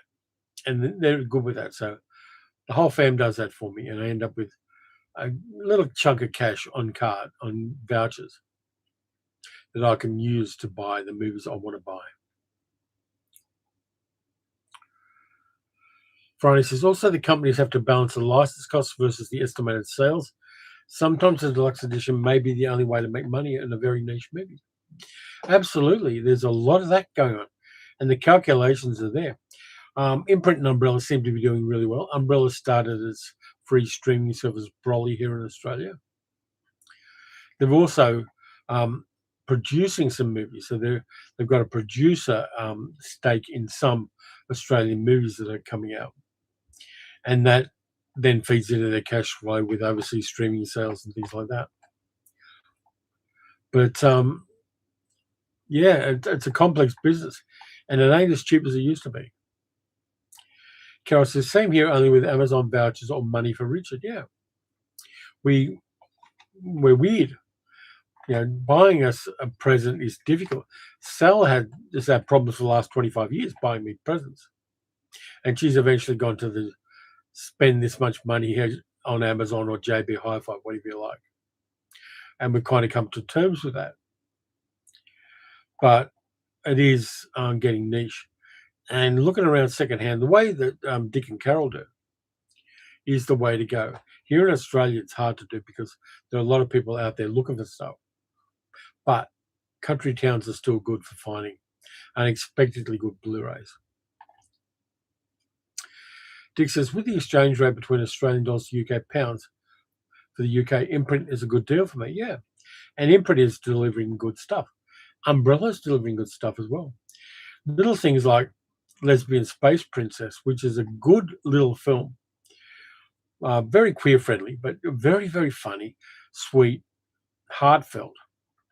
And if you get the collector's edition, it gives you a CD with the music from the film on it as well. So there's a bit of a bonus there. Adam says, is there one film book you're looking for? Not particularly, but I'll know it when I see it, and I'll probably see it on a second-hand bookshelf shelf. There are good movie books coming out now. There's some piss-poor and ordinary ones as well. But there's a lot of good movie book stuff. What I will be doing over the next year or two is kind of winnowing down the collection of movie books. There are some that are past their use-by date, and I've got, like, if I've got 3 biographies, I've got like 5 biographies of Orson Welles. I'm probably going to be keeping 4 of them, maybe 3, because Simon Callow's 3-volume biography of Orson Welles is the definitive one. It's the GOAT. So I don't need to have the other biographies of Welles if I've got that in the collection. And I've got a number of biographies of people like Bogart. And I've got 2 biographies of Stanley Kubrick, which I may winnow down to 1. I'll keep the John Baxter one. And a bunch of other stuff like that. I'm going to be winnowing down so that I can eventually get things down to a few bookshelves of movie reference books that are refined for my taste. Carol says, I was away with my Jive group 2 weeks ago and went exploring charity shops near where I was staying. Found 4 books and a dress for under 10 quid.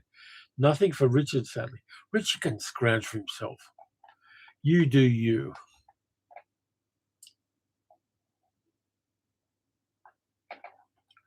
can see the bottom of the coffee cup. But yeah, I mean, I want to do that probably while the weather's still warm.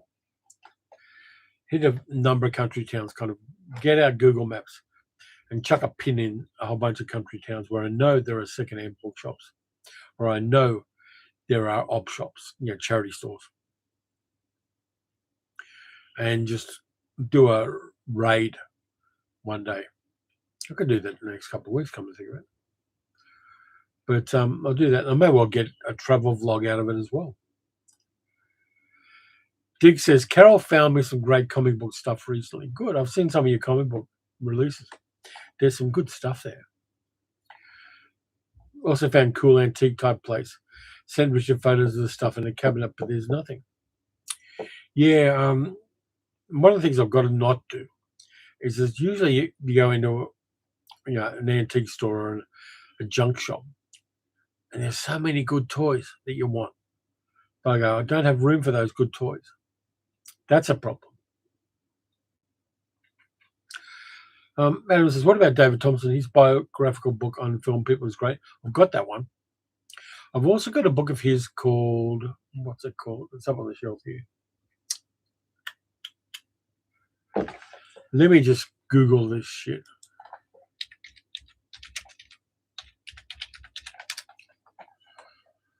There's a book of his I really want to mention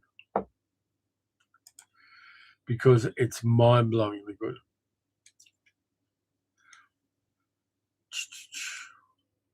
Bibliography. Here it is.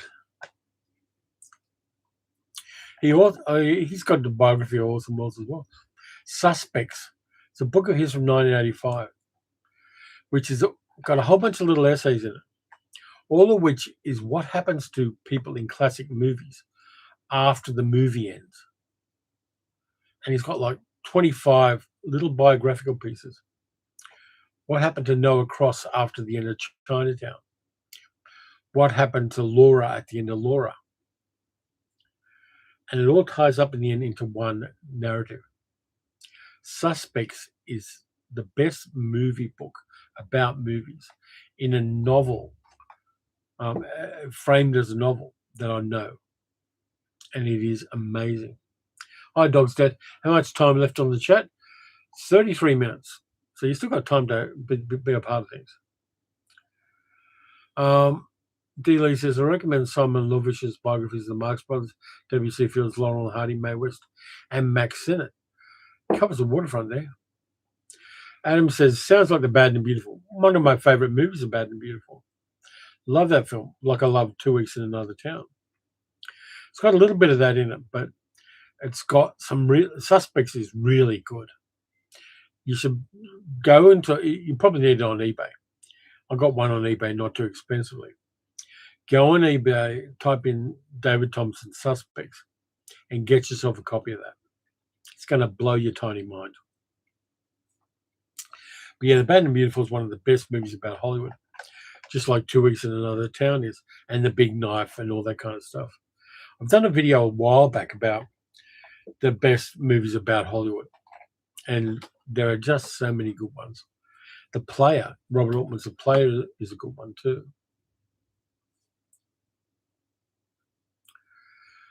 But yeah, just so many good movie books, so much good movie books, so little time.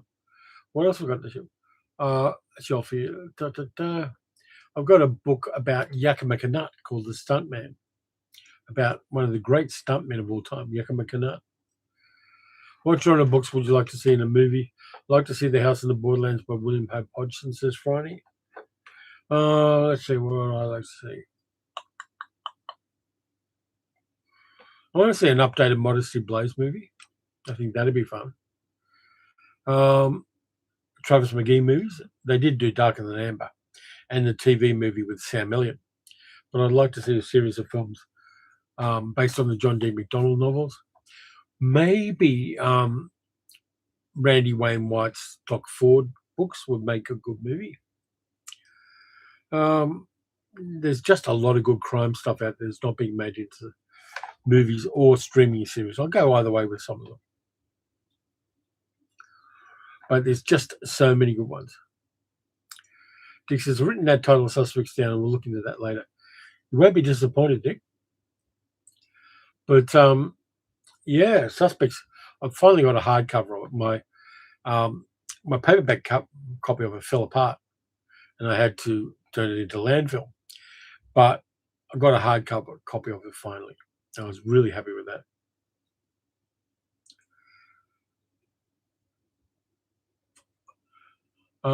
Dilly says, a good little factual book called The Bad and the Beautiful, published in the 2000s, about Hollywood in the 50s. I think I've got a copy of that somewhere here in the mess. But yeah, just I wish there were more crime fiction movies being made. There are original crime movies being made, but they tend to be a little same. What you should see, if you haven't seen it, is a French film. I think Bertrand Tavernier did it, called Coup de Torchon, which is based on a Jim Thompson novel. It's got Philippe Noiret in it, and it's great. Ever seen The Woman Chaser, made in 1999 but seems a bit invisible? The book's an interesting look at Hollywood with a noir vibe. No, I haven't. Dog's Dad says, how are you and Mad Girl doing? Has Luna made an appearance? Nah, Luna's hiding. She got up early this morning because I got up at 4 o'clock, and I let her outside and she wandered around doing cat stuff. Came back. This is now nap time for her. Successful The Dark is Rising by Susan Cooper, and the rest of the series will be nice. Yeah, probably better as a TV show. Yeah, streaming series are good for novels, I think. There is that old trope that short stories make the best movies. And if you want to have a novel done well, you need a short form, maybe like 8 or 10 episode streaming series. And from what I understand, that is the best process. Graham says, recently watched Mulholland Drive on the big screen. David Lynch's take on the dark side of Hollywood. Yeah. I saw Blue Velvet for the first time on the big screen.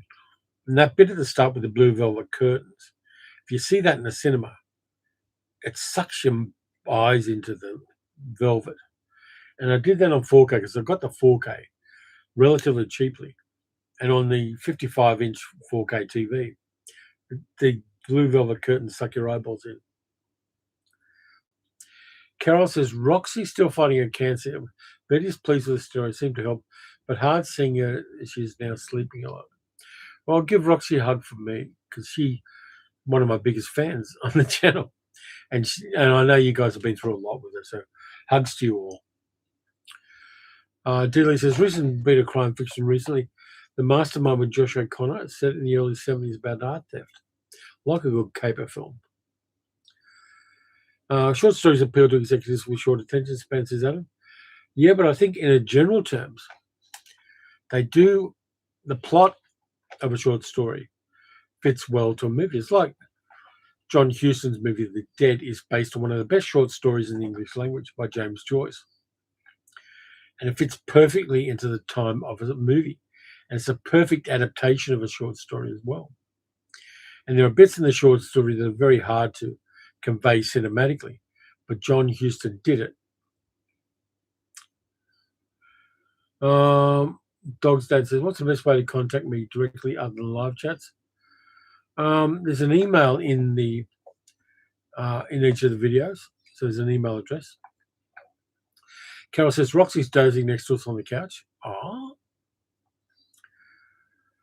Friday says, it's easy to expand a short story successfully and cut material from a long novel. Yeah, the character beats work better from a novel in a streaming series. You got time to let the characters breathe. You get the time to have the parts of the characters that push the plot expounded a lot better in a streaming series.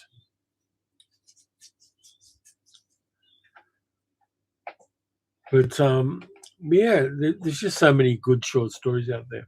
The other thing I found out this week too is they've stopped making just standard edition paperbacks, not your trade paperbacks, but like your standard, this kind of paperback.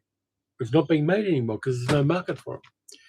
I've got a lot of things on Kindle, so I'm fully on with that. But it's kind of sad that paperbacks have died. And then all we're going to have is trade paperbacks, hardcovers, and Kindle versions. And Kindle's useful. I mean, I've got my Kindle. I've had Kindles for 15 years. And they're good to take with you when you go somewhere. But I still love the concept of sticking a paperback in your back pocket and wandering off, because that's what I used to do when I was a teenager. I'd always have a paperback in my back pocket to wander around and enjoy, because I didn't have the constant distraction of a black mirror.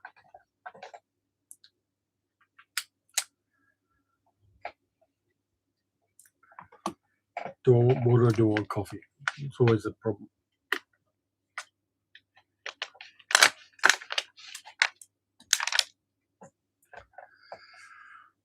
But yeah, I've got a lot of paperbacks. They're mostly in boxes. Just behind there's a stack of boxes 2 meters tall, full of paperbacks. Dog says, any interesting places you visited lately? I did the K Road Cliffs down at Werribee South, which is a bunch of cliffs along the Werribee River. And because it's all volcanic soil, they've got layers in them. And I hit it just at golden hour in the morning. And the light on the cliffs was beautiful. And they've done a lot of work on them. So you've got like walking tracks and things like that, and stairs down to the river side. That was kind of cool.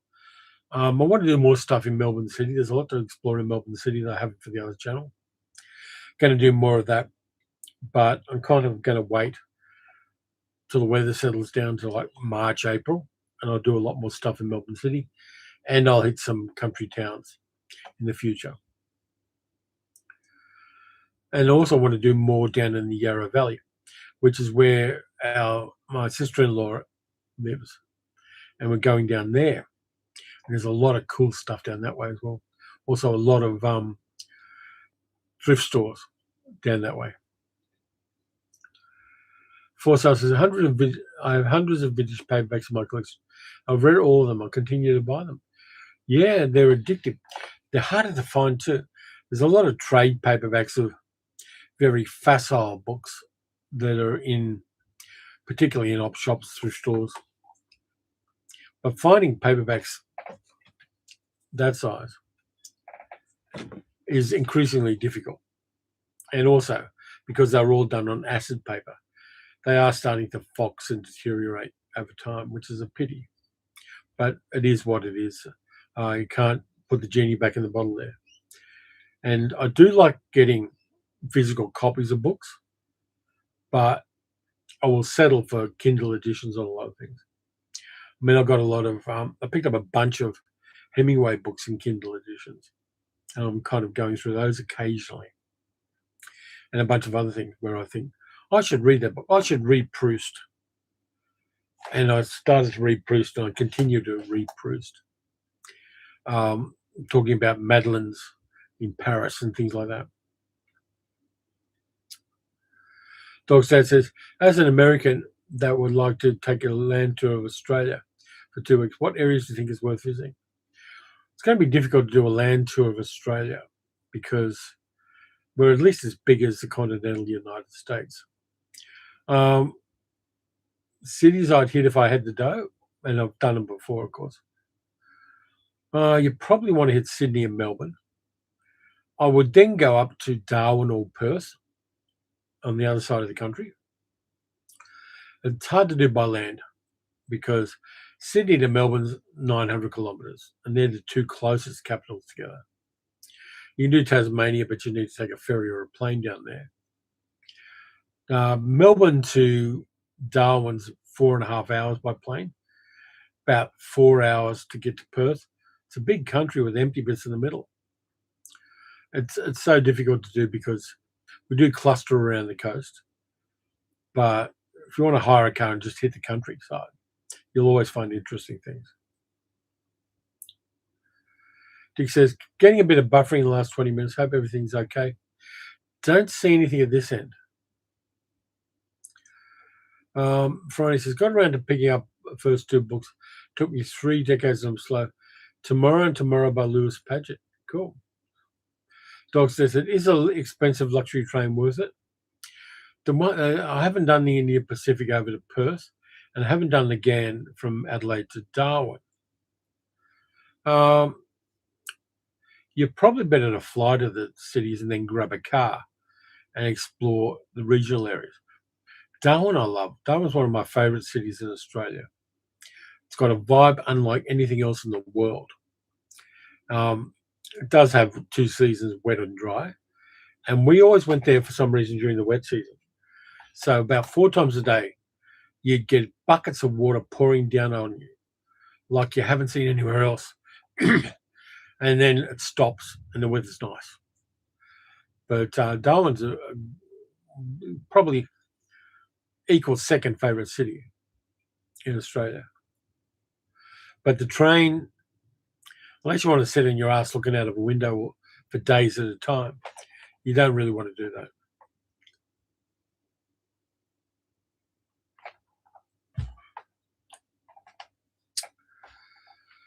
Any final questions? We're 20 minutes from the end. Yeah, Darwin's great. Not an enormous city, but there's a lot of good stuff there. I swam in a tank with a crocodile in Darwin. Friday says the second book is a far reality, which is the best opening line of any book. The doorknob opened a blue eye and looked at him. It's a weird book. Yeah, and all of those books just fell over. I knew they would eventually. Fortunately, there wasn't a cat under them. Yeah, Darwin is just such a groovy city. For 13 years, I talked to Darwin every week, talking about movies on the radio for the ABC there, the Australian Broadcasting Corporation. Fantastic people up there. Visited Darwin a few times. Had some great experiences. Just a groovy city up there in Larrakia country. Strong Indigenous culture. Strong Asian culture as well, because Darwin's closer to Indonesia than it is to the rest of Australia. And people there, you just fly over to Indonesia much more than they fly to any of the other cities in Australia. And it's had a long history of Chinese culture, Indigenous culture, white Australian culture. Fantastic city. Would love to go to Darwin again, but I can't afford it. Dick says, yeah, well, that's gone quickly tonight. Yeah, it's been a good live stream. The last couple of live streams have been really hitters. Fantastic fun. Graham says, the winters here in the UK really are a bit of a downer for me. Short, endless grey days. Thankfully, spring's just around the corner. Yeah, I mean, living on an island that close to the North Pole is not my idea of fun. Yeah, I've been there and had a great time when we were over there, but I wouldn't want to live there. Even here, when it gets to winter, I'm not a big fan of it because I've got issues with being cold, which is part of my PTSD. But I've kind of worked out ways to deal with this winter when it comes. Nonetheless, I'm a warm weather kind of guy for the most part. I just thrive. I mean, even when it got to 45 degrees a couple of weeks ago, I just made sure I hydrated, made sure that I stayed out of the sun. Dealt with it really well. Yep, so the rain seems to be hitting the soggy islands. That's what we call them. The soggy islands are up there. New Zealand we call the shaky islands because they get a lot of earthquakes. Love New Zealand. Why not go back to New Zealand too? Good culture there. The Māori culture is really fascinating over there. Dick says, I live here and I don't want to live here. Yeah, I can understand that. That's why you guys colonize the planet. Dog's dad says, I'll find a way to get to your hemisphere because here in the US it's depressing. Yeah, I tried to keep politics out of this live stream as much as I could. There was a little bit at the start when I was talking about Melania, the movie. But for the most part, I'm trying to keep it out of there because I don't want to rub people's faces in it, if you know what I mean. It's not where I wanted to go with the live stream this time. It'll get better. Oh, I did see, I've got to talk about this because this is funny. And this one amused me and amused my vulgar sense of humor. The latest protest against ICE in Minneapolis, and you might know this already, is people are throwing dildos at the ICE cars as they go past. And so there's all this great footage of people throwing dildos at these bastards as they drive past, going in and out of the compound. And there's also those vibrators, those dildos that have suction cups at the base of them. People put them up onto bathroom tiles and things like that for their own purposes. And people are running up to these ICE cars and suction cupping dildos to their cars. And because most of these guys are conservative, it's really pissing them off. It's one of the most off-the-wall but crazily amusing protests I could ever imagine. Adam says, sitting in an English garden waiting for the sun.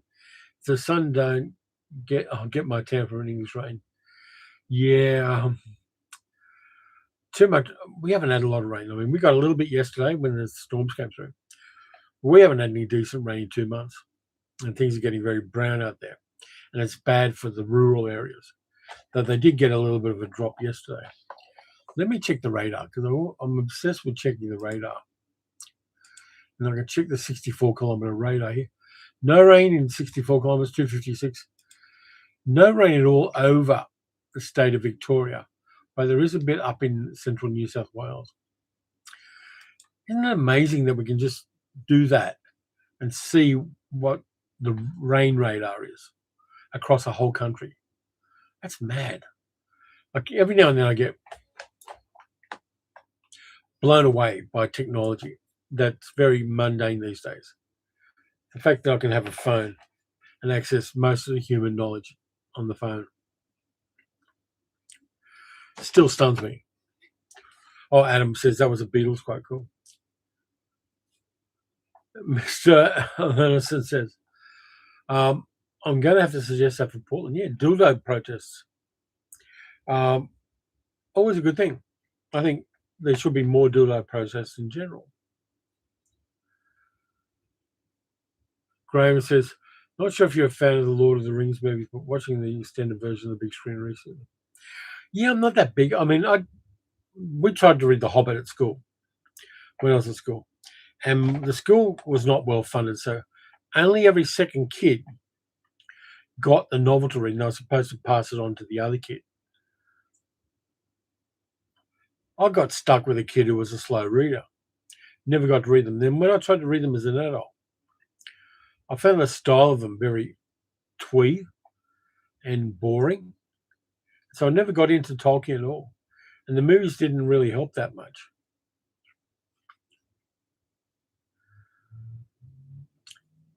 Forsyth says, should be throwing rotten eggs too. No, the problem with throwing rotten eggs and stuff like that at the ice vehicles is they'll take it to a car wash and get some poor minimum wage bastard to clean them up for them. You don't want to do anything that's going to have blowback against people who aren't affected by it. The dildos, yeah, absolutely. The dildos are a good psychological warfare approach. But rotten eggs, some poor minimum wage bastard is going to have to clean that stuff. Carol says, I read a lot and struggle with Tolkien stuff. So I agree with you there. I mean, they're great for some people, but for me, it just didn't hit. Friday said, The Hobbit's a children's book. Yeah. I did try to read Lord of the Rings as well, because when I was in my 20s, everybody was reading Tolkien. Silmarillion came out and everybody wet themselves. But it really never hit for me. Carol says, dildos are a great idea, but Jesus, that's expensive. There's actually there was a shop in Minneapolis where they had a lot of excess stock, and they'd bring boxes full of dildos to the protest for people to use. Minneapolis is a great city. I mean, I spent 2 weeks there once. Friendly people, very intelligent and educated people in Minneapolis. The vibe there I loved enormously. Very well read as well. Bookshops in Minneapolis were mind-blowing. And the dildos are very on point. I think there was I don't know whether it was in Minneapolis or somewhere else, but there was a marital aid shop that I went to when I was in the States called Toys in Babeland. It wasn't Babes in Toyland, it was Toys in Babeland. And they had really friendly people who would show you the range and show you what each of the vibrators and other toys could do. Very big culture of that in some places.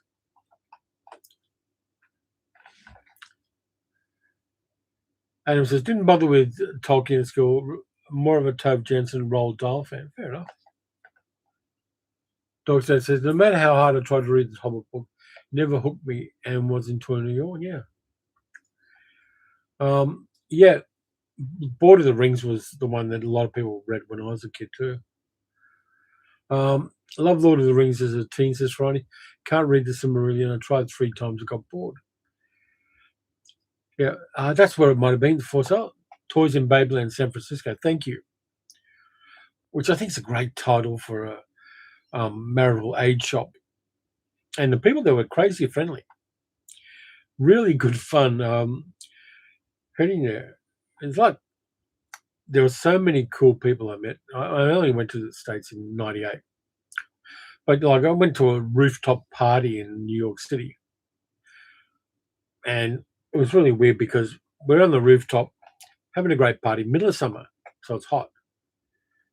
One end of the roof, there was a man and woman screwing on a couch in the next building over with the blinds open. The other side, there was a woman blowing up an inflatable man, only it wasn't an inflatable man. Shameless people in New York City. And I had so many great conversations at this party. 300-pound trans woman and I just had the best fun drinking shots and talking about everything.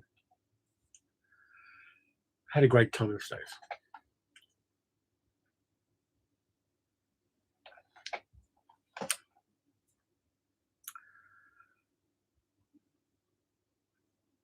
But pity stayed his hands. A pity I've run out of bullets. Mr. Alan Olsen. So many nostalgic memories. I'm going to have to find all the photos as well and put them somewhere safer and scan them as well.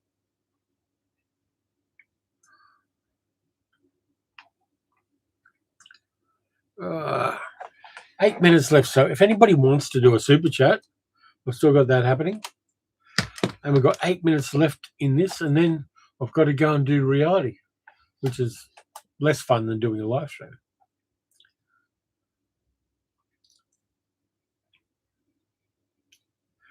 What am I going? I've got to go to the movies and see We Bury the Dead today, which I'm looking forward to, because I do want to support Australian movies, even if they do have English stars in them. I do like Zach Hilditch's films.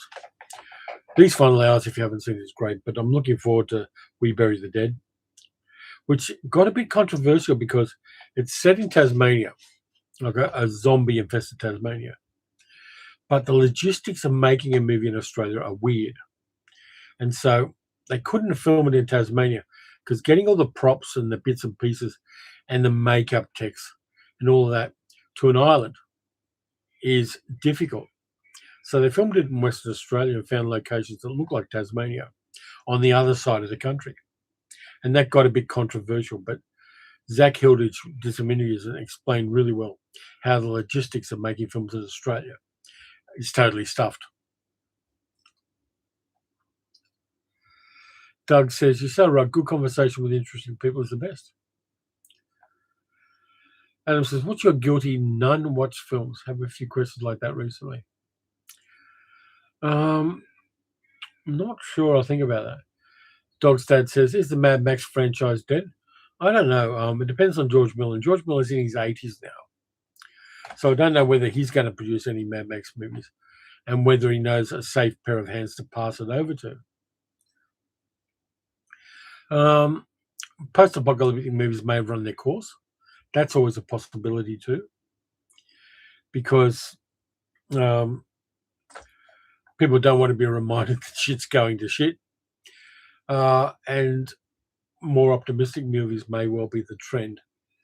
And movies like Civil War, who knows? But it's hard to tell. And also, Mad Max movies are crazily expensive to make, unless you're absolutely sure you've got a winner and something new to say in a Mad Max movie. I don't know that it's going to really land. Don't know whether Furiosa made a lot of money or not. That could be the determining factor.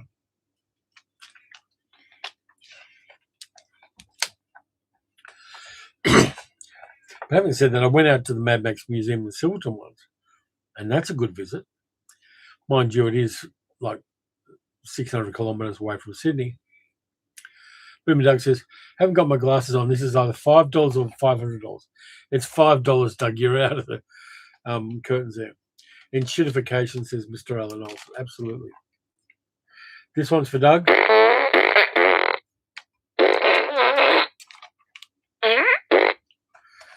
People should check out Boomer Doug's channel as well. Talks about a lot of spy movies and spy TV series, amongst other things. It's prolific as fuck as well. So check out Doug's stuff. Worth it. But yeah, I was never an enormous fan of the Mad Max movies. I watched them, and I knew people who worked on them, but it was never my jam. I was more trauma movies and cult movies from across the world. Really hit for me. I like a lot of Australian films, and I like that's Sal's phone going off, but I'm going to let it go. Have a wonderful week ahead, Dog Stan. Yeah, I'm going to have great fun. I'm ignoring that phone because I never get to her phone before it goes off. Yeah, the Flint movies are worth a watch, says Mr. Allen. I've got them on DVD. I think I did a video about them as well. And also the Matt Helm films, even though they're vulgar as fuck, they're fun to watch too. It's getting towards the end of the live stream, so I'm swearing. Yeah, Doug is the man regarding this stuff. He is so on point with groovy 60s spy stuff. Oh, what else we got? We've got 3 minutes to go. It's gone so quickly. Going to let everybody go to sleep at some stage. I may well have a nap myself, who knows? But yeah, it's been a good live stream. We've had fun. We had actually a good number of people turn up this time around as well. By the way, give the video a thumbs up because that helps with the algorithm. Yeah, Dick says Doug's channel is cool. Yeah, it is. There's a lot of people out there. There's also people like Kermit's Ghost, who does a really good weekly channel as well. And just so many good people. Collective Creations. Julian's channel is good as well. And Julian, and I'm going to be in his documentary that he puts up on his channel. So there's so much wonderful stuff going on, and so many creative people finding their mojo, finding their moment. And Mr. Alan Olsen says, I don't think the Matt Helm movies have aged well. They haven't. Adam liked the book chat as well. Thank you, Alan. Yeah, they haven't. The thing is, I saw the Matt Helm films when I was a kid. They were showing those movies on kid matinees, even though they do have Sid Charisse doing a partial striptease and lots of women in swimming pools and things like that. Yeah, it's just weird that the Matt Helm movies were ever made. Columbia just made them as B pictures to be second features in a sense, and eventually go to TV, which is why they were never quite as racy as they should have been. Engagement comment for Friend's Computer, says Ralph. Hi, Ralph. Thanks for being here. We've got less than a minute to go, so guess what, people? We really must knock that naughty clock that says it's time to go. It goes so fast. Our time has passed, and we must end our show. 18 degrees at the moment. It's going to get hot and humid. Looking forward to it. I'm going to go see a movie. Going to have fun. Take care, everybody. Thanks a lot for being part of this, because it doesn't work unless you're here with me on a live chat. PG in the 70s, right? It was, I don't know what, I think it was adults only at the time. Have a good week, Dick, you too. Best of Sally and the Cats, absolutely. They're all going to be fun. And I will catch you guys later. I'm going to go and wake her up. So I'll catch you guys later.